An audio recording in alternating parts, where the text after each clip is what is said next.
Sir మాట్లాడింది వాస్తవం అన్నట్టే కదా, నువ్వు ఖండించాలి కదా. అది అబద్ధం అయితే నువ్వు ఖండించలే. నువ్వు భుజాలు తడువుకున్న గుమ్మడికాయలు దొంగెవరు అని చెప్పనంటే అంటే వాస్తవానికి ఆ విషయం జరిగిందేమో మరి తెలియదు. కనీసం మానవత్వము జాలి అనేది లేకుండా కెమెరామెన్ గంగతో రాంబాబు అనేటటువంటి ఒక దుర్మార్గమైనటువంటి సినిమాను తీసి తెలంగాణ ఉద్యమాన్ని నువ్వు దారుణంగా అవమానించినవా లేదా పవన్ కళ్యాణ్? నీ అన్నను జగిత్యాల లోపల కోడిగుడ్లతోటి తరిమి ఎందుకు కొట్టిర్రు? ఇందుకు కాదా? ఇట్లాంటి చర్యలకు కాదా? తెలంగాణ వచ్చినప్పుడు 11 రోజులు నేను అన్నం తినలేదు, ఇంకొక 4 రోజులు అట్లా ఉండపోయాను. ఈ ఆంధ్రప్రదేశ్ కు తెలంగాణకి దరిద్రమే ఉండకపోవు. మరొక్కసారి మళ్ళీ దశ తెలంగాణ ఉద్యమాభివందన తెలియజేసుకుంటున్నాను. ఒక నాయకుడి యొక్క ప్రవర్తన ఏ విధంగా ఉంటుంది అనేది ఆ నాయకుడి యొక్క అనుచరుల కార్యకర్తల ప్రవర్తనను బట్టి మనం స్పష్టంగా అర్థం చేసుకోవచ్చు.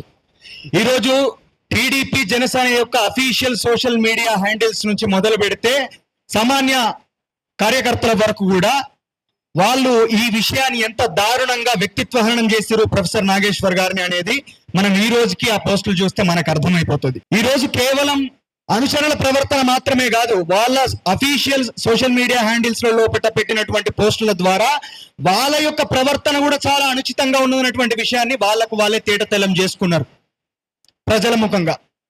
కాబట్టి నేను చిన్నప్పటి నుంచి చాలా సంవత్సరాల నుండి ప్రొఫెసర్ నాగేశ్వర్ గారి నిశ్చితంగా గమనించుకుంటూ వచ్చి చాలా నేర్చుకునేటువంటి వ్యక్తులము. ఆయన ఏ విషయాన్నైనా చాలా సాత్వికంగా, చాలా మంచి భాషణతోటి అర్థమయ్యే విధంగా, చాలా లోతైనటువంటి అధ్యయనంతో ఆయన చెప్తారు. ఎవరిని నొప్పించరు. ఒక కించిత్ మాట కూడా ఆయన నోటి నుండి అనుచితంగా దొరలది.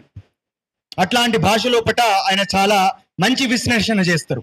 అదే క్రమం లోపట అక్కడున్నటువంటి రాజకీయాల గురించి ఒక విశ్లేషణ కావచ్చు, ఆయనకున్నటువంటి సమాచారం మేరకు ఒక విషయాన్ని చెప్పినప్పుడు ఆయన ఒక ప్రొఫెసర్గా, ఆయన ఒక మాజీ ఎమ్మెల్సీగా ఒక రాజకీయ అభిప్రాయాన్ని రాజ్యాంగ పరిధి లోపట చాలా స్పష్టంగా సాత్వికంగా వెల్లడించినప్పుడు మీలాంటి విఘ్నత కలిగినటువంటి రాజకీయ నాయకులు ఎవరైతే ఉన్నారో వాళ్ళు దాన్ని ఒక పొలిటికల్ సజెషన్ గా తీసుకుంటే బాగుంటది.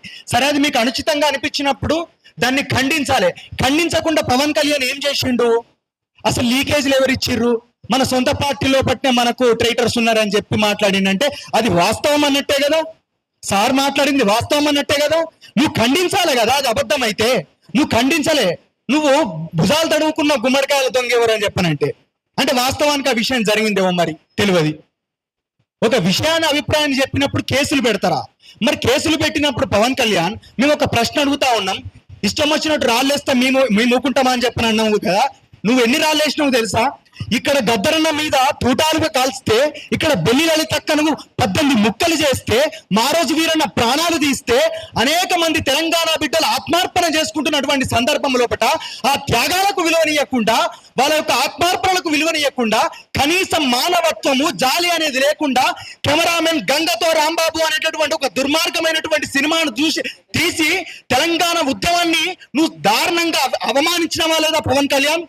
నేను అడుగుతా ఉన్నా. అది నువ్వు రాళ్ళేసుడు కాదా? మేము రాళ్ళిచ్చి కొట్టదలుచుకుంటే మేము కొట్టలేమా? నీ అన్నను జగిత్యాల లోపల కోడిగుడ్లతోటి తరిమి ఎందుకు కొట్టిర్రు?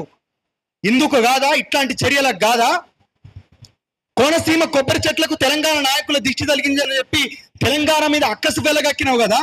అప్పుడు మేము రాళ్ళు తీసుకొని కొట్టినామా ఏమన్నా? నువ్వు తీసుకొని కొట్టినావు కదా రాళ్ళు. తెలంగాణ వచ్చినప్పుడు 11 రోజులు నేను అన్నం తినలేదు, ఇంకొక 4 రోజులు అట్లా ఉండపోయాను. ఈ ఆంధ్రప్రదేశ్ కు తెలంగాణకి దరిద్రమే ఉండకపోవు. ఇట్లాంటి మాటలు మాట్లాడితే ఇంతకంటే గడ్డపారలైన పవన్ కళ్యాణ్, చంద్రబాబు మీకు చెప్తా ఉన్నాం. మేము కూడా మాట్లాడతాం. చర్యలు నేను తెలంగాణ పోలీసులు ఇక్కడ ఉంటే నేను వాళ్ళకి ఒకటే విజ్ఞప్తి చేస్తా ఉన్నాం. తెలంగాణ పోలీసులారా, నిజమైనటువంటి నేరస్తులను పట్టుకోండి, నిజంగా నేరాలను అదుపు చేయండి. మొన్న బండి భగీరథ్ కేసుకేమో మేము అంతా కలిసి, ఇట్లాంటి వ్యక్తులు అందరు కలిసి ఇంత సమూహం ఏర్పడి వీడియోలు చేసి అనగబట్టి ఎంబడివాడి కేసులు చేయించారు.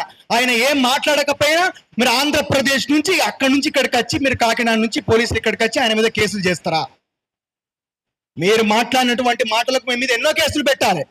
రిషితేశ్వరి అనేటటువంటి ఇక్కడ వరంగల్ జిల్లాలో ఒక కేసు జరిగితే సుగాలి ప్రీతి కేసును హైలైట్ చేసి రాజకీయంగా వాడుకొని నువ్వు అధికారంలోకి వచ్చినటువంటి పవన్ కళ్యాణ్, ఆ కేసు ఏమైంది? నీ జనసేన ఎమ్మెల్యే ఆ అమ్మను, సుగాలి ప్రీతి వాళ్ళ అమ్మను నువ్వు డబ్బులు తీసుకున్నావు కదా, భూమి తీసుకున్నావు కదా, ఉద్యోగం తీసుకున్నావు కదా, మళ్ళెందుకు మాట్లాడుతున్నావు అంటే డబ్బులు తీసుకొని భూమి తీసుకొని జరిగినటువంటి అన్యాయాన్ని విడిచిపెట్టానా?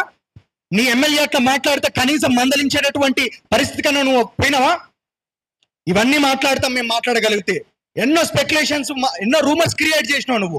వాటన్నిటి మీద కేసులు పెట్టుకుంటా పోతే పెద్ద క్రిమినల్వే నువ్వే, అందరికంటే పెద్ద క్రిమినల్. కాబట్టి రెచ్చగొట్టద్దు. మొన్న కేవీఆర్ మీద కావచ్చు, ఈ రోజు నాగేశ్వర్ గారి మీద కావచ్చు, తెలంగాణ సమాజం నిత్య చైతన్యవంతమైనటువంటి సమాజం. అడుగడుగున తెలంగాణ మీద దాడి చేయాలని చూస్తే ఇట్లా మేము అందరం కూడా ఉసిళ్ళ పుట్టతీరు ఏకమై మేము ఖచ్చితంగా అడ్డం నిలబడతాం.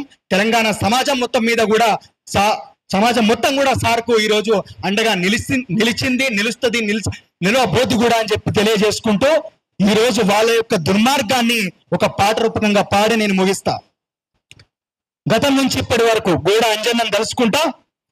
అరే అయ్యో నీవా నువ్వు అవ్వో నీవా తెలంగాణోనికి తోటి పాలోనివా, అయ్యో నీవా నువ్వు అవ్వో నీవా తెలంగాణోనికి తోటి పాలోనివా, అయ్యో నీవా నువ్వు అవ్వో నీవా తెలంగాణోనికి తోటి పాలోనివా, అయ్యో నీవా నువ్వు పాలోనివా. ఇస్తుంట రమ్మంటే ఇల్లంతా నీదంటావా, వరవా తిన్నింటి వాసాలు లెక్కెత్తవా, అయ్యో నీవా నువ్వు అబ్బో నీవా తెలంగాణ. ఉన్న మాటంటే లాఠీలు ఎత్తుతావా, ఉన్న మాటంటే లాఠీలు ఎత్తుతావా, మా కోడి గుడ్ల దెబ్బ మరిసినవా, అయ్యో నీవా నువ్వు అబ్బో నీవా తెలంగాణోనికి తోటి పాలోనివా.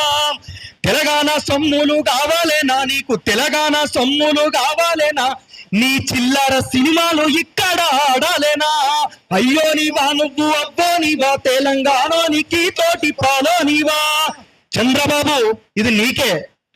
తెలంగాణ భూముల్ని అమ్మేస్తీరి మీరు, తెలంగాణ భూముల్ని అమ్మేస్తీరి, అర్రె తెలంగాణ అంటేనే చంపేస్తీరి, అయ్యో నీవా నువ్వు అబ్బో నీవా తెలంగాణోనికి తోటి పాలోనివా. మా బెల్లి లలితక్కను చంపేస్తీరి, మా బెల్లి లలితక్కను చంపేస్తీరి, మా రోజు వీరుని గాల్చేస్తీరి, అయ్యో నీవా నువ్వు అబ్బో నీవా తెలంగాణోనికి తోటి పాలోనివా. అరే బియ్యాల మామకే కయ్యానివి నువ్వు, బియ్యాల మామకే కయ్యానివి, తెలంగాణకు వట్టిన దయ్యానివి, అయ్యో నీవా నువ్వు అబ్బో నీవా తెలంగాణోనికి తోటి పాలోనివా.